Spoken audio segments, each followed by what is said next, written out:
E aí, meus queridos cinéfilos, tudo bem com vocês? Aqui quem fala é o João Pedro e finalmente estou de volta com as resenhas em vídeo do No Cinema com o João Pedro, né? Eu sei que levou um tempinho para que eu voltasse a agraciar as suas telas com a minha inestimável beleza, mas eu estou aqui de volta para dar continuidade a uma série de postagens que eu quero fazer sobre os 75 anos de um dos autores mais prolíficos e celebrados da nossa época, né, que é o Stephen King.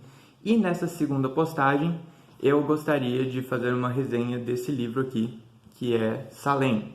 Bom, Salem ele é o segundo livro publicado pelo Stephen King, foi publicado pela primeira vez em 1975, um ano depois de Carrie, né, que foi publicado em 74, e ele foi publicado anteriormente no Brasil com o título A Hora do Vampiro. Bom, pra mim esse título já dá um baita spoiler da trama, mas o que realmente importa na trama não é o fato de ter vampiros ou não, mas outras coisas que são trabalhadas pelo King na trama, né? Inclusive, Salem já é amplamente conhecido como uma história de vampiros, então nem é um spoiler assim. Bom, Salem conta a história de Ben Mears.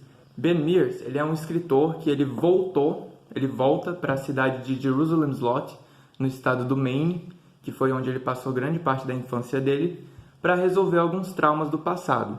Porém, a chegada de dois estrangeiros à cidade dá início a uma série de acontecimentos sobrenaturais. E isso força Ben a se juntar a um garoto que é fã de história de terror para resolver o mistério que está ocorrendo na cidade, né? Bom, até o momento, Salem teve 3 adaptações para outras mídias, no caso, né?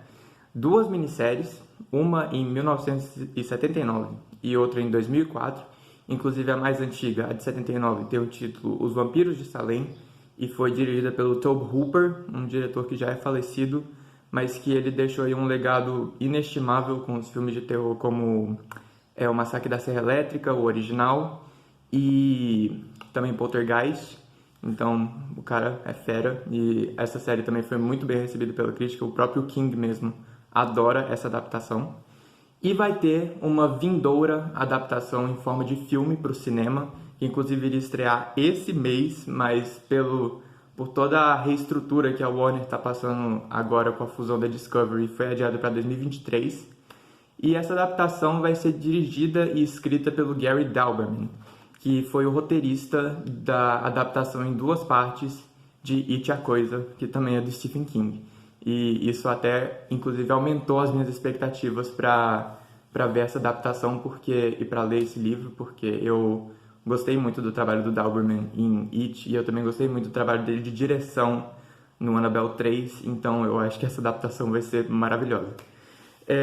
Mas o meu interesse pela obra, pelo livro em particular, ele só aumentou quando eu descobri que ele serviu de inspiração para o Mike Flanagan fazer Missa da Meia-Noite, que é uma minissérie da Netflix que para mim é a melhor obra original de terror presente na Netflix, e eu recomendo enormemente que vocês vejam essa série se vocês gostam de terror, porque vocês não vão se arrepender. E tanto Salem e Missa da Meia-Noite eles possuem várias similaridades.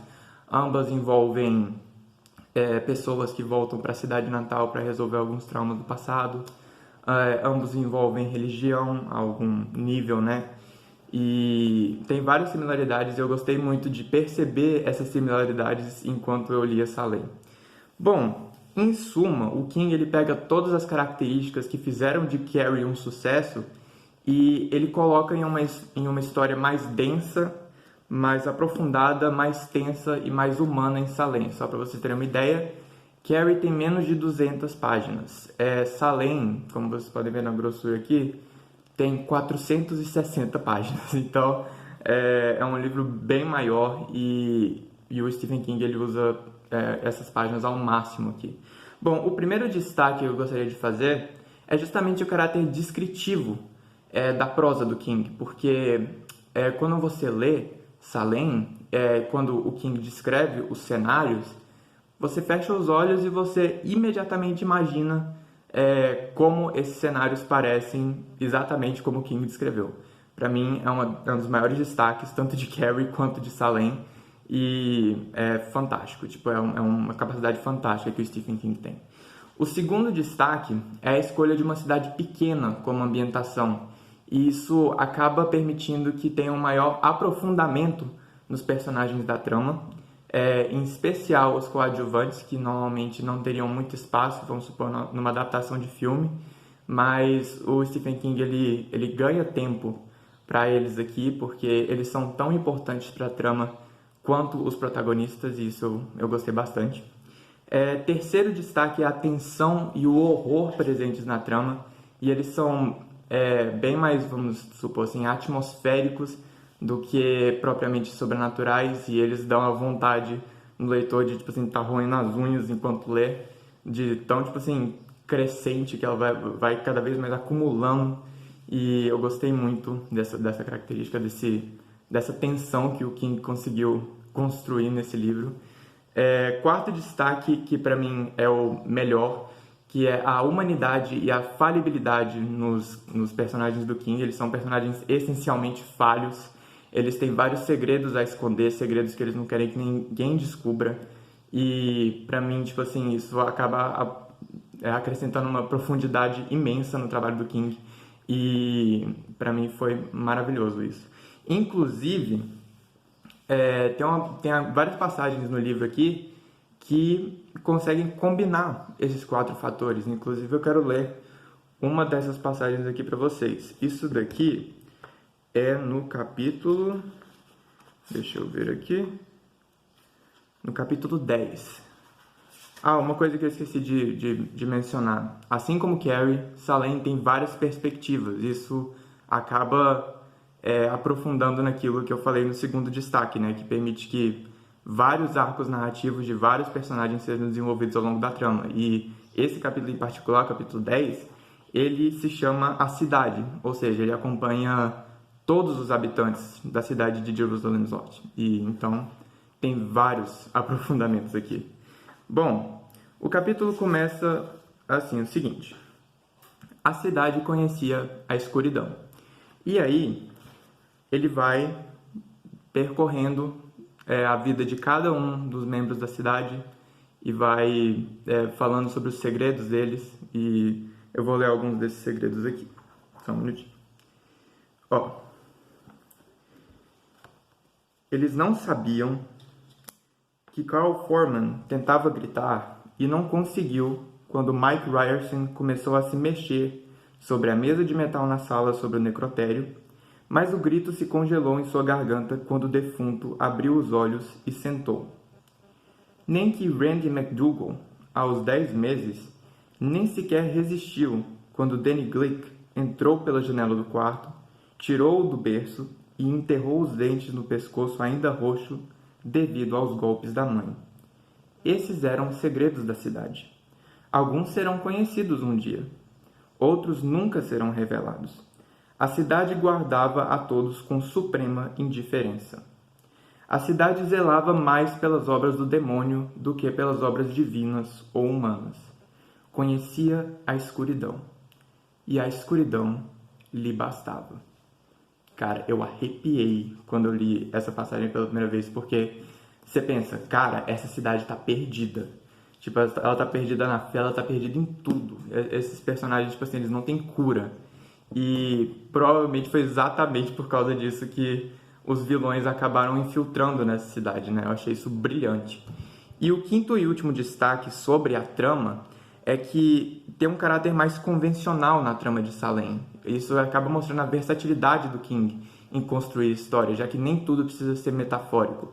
Claro que tem algumas metáforas aqui, mas não ao ponto de ser um ponto principal da trama, igual os poderes da Carrie são uma reflexão do amadurecimento dela, ou Pennywise ser uma personificação do medo que o Clube dos Otários tem. E é bem mais convencional, Salem é bem mais direto ao ponto e é melhor por causa disso. Então esses são os destaques da trama. É uma trama muito bem construída, muito bem aprofundada, muito densa e trabalha muito bem os seus personagens. E falando sobre os personagens, o Stephen King consegue construir alguns dos melhores personagens da carreira dele em Salem. A começar pelo próprio Ben Mears, que é uma reflexão dele, do próprio Stephen King, porque o Ben Mears também é escritor e tem algumas passagens aqui que refletem as controvérsias que o Stephen King enfrentou no lançamento de Carrie. Isso eu achei brilhante. E além disso, além de fazer uma analogia à própria carreira dele, ele consegue fazer com que ele injeta o medo e o trauma no Ben Mears de uma maneira fantástica, espetacular, tipo, que só o King consegue fazer. E isso eu achei brilhante. Em seguida, a gente tem um dos melhores personagens infantis da literatura de horror no Mark Petrie, que ele é o garoto que é fã de histórias de terror, que se junta ao Ben para resolver o mistério da cidade.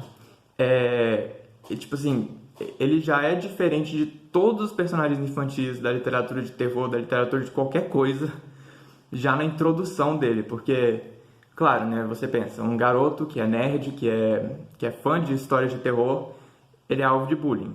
E é claro, a primeira cena dele envolve um caso de bullying, né, um bullying que ele sofre pelas mãos de um valentão. Mas o que faz ele diferente do resto das crianças é que você pensa, cara, ele vai levar uma surra desse cara, e ele vai abaixar a cabeça e ir embora, ele não vai fazer nada. Mas aí, a reação de Mark Petrie é impagável. Ele vai bem assim: gata, segura meus óculos aqui.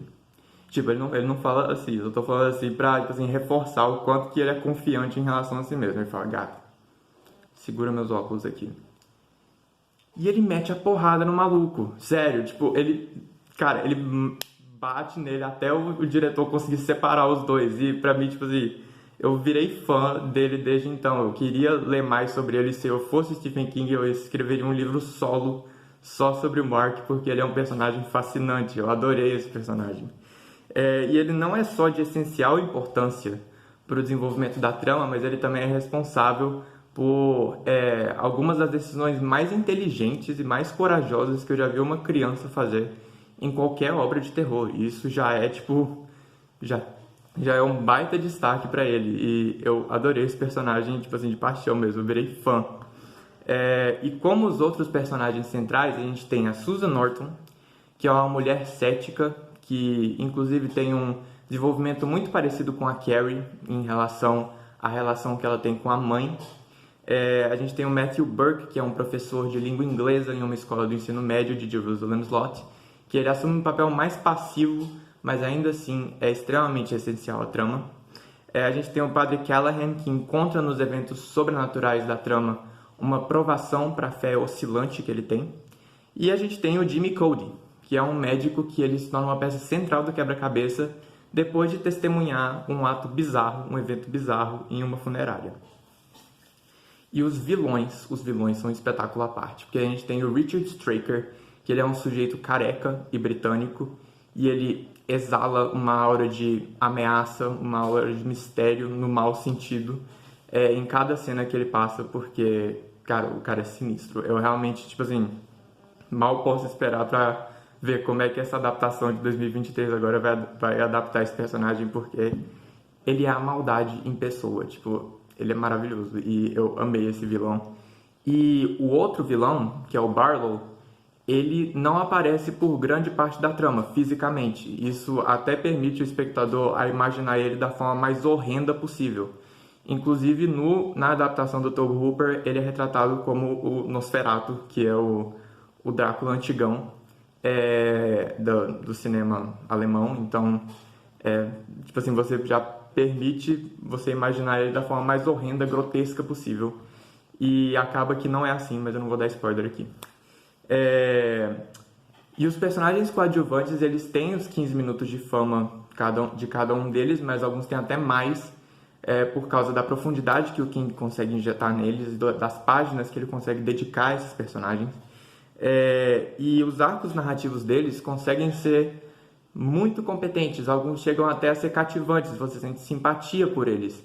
Já outros você já sente um desprezo imediato pela maldade 100% humana que eles cometem ao longo da trama, e isso eu achei muito, muito eficiente, muito humano da parte do King, porque tipo, nenhum ser humano é 100% bom, então foi bem legal eles separar esses personagens coadjuvantes naqueles que são, tipo, bondosos, que são carismáticos, e aqueles que são a maldade em pessoa. Então, eu gostei muito disso. A única ressalva que eu faço é mais uma ressalva gráfica, isso não interfere muito no andamento da história, mas é porque a divisão dos capítulos pode ser muito irregular às vezes. Salem é composto por um prólogo, 3 partes, que compõem 15 capítulos, e um epílogo. Mas esses 15 capítulos são divididos em mini capítulos, eu não sei se dá para vocês verem aqui, mas aqui, ó, nesse capítulo aqui, no capítulo 9... tem aqui, mostra aqui 7 e 8. Tem vários desses mini capítulos ao longo de Salem. E o penúltimo capítulo, se eu não me engano, ele tem 50 mini capítulos. E poderiam ser facilmente divididos em 3 capítulos, 4 capítulos. Então, isso acaba, tipo assim, meio que atrapalhando a leitura. Mas isso não interfere no andamento da história, no desenvolvimento da história, que é espetacular, como tudo que o King faz. Então, resumindo, o Stephen King ele consegue criar uma história mais densa, envolvente, aprofundada e aterrorizante em Salem, povoando-a com personagens fantásticos e um senso de horror crescente, que acaba motivando o leitor a continuar virando as páginas para ver o que vai acontecer em seguida. E eu finalizo esse vídeo com uma nota 10 de 10, não tinha como ser outra, porque é Stephen King, né, convenhamos. Mas eu espero que vocês tenham gostado, eu espero que vocês leiam esse livro, porque é muito bom, se eu não me engano. Tipo assim, eu vou até dizer que é um dos melhores livros que eu li esse ano, tipo, sem brincadeira mesmo. Então eu realmente recomendo esse livro. E eu espero que vocês tenham gostado da resenha. Obrigado por terem visto até aqui. É isso, até a próxima. Falou!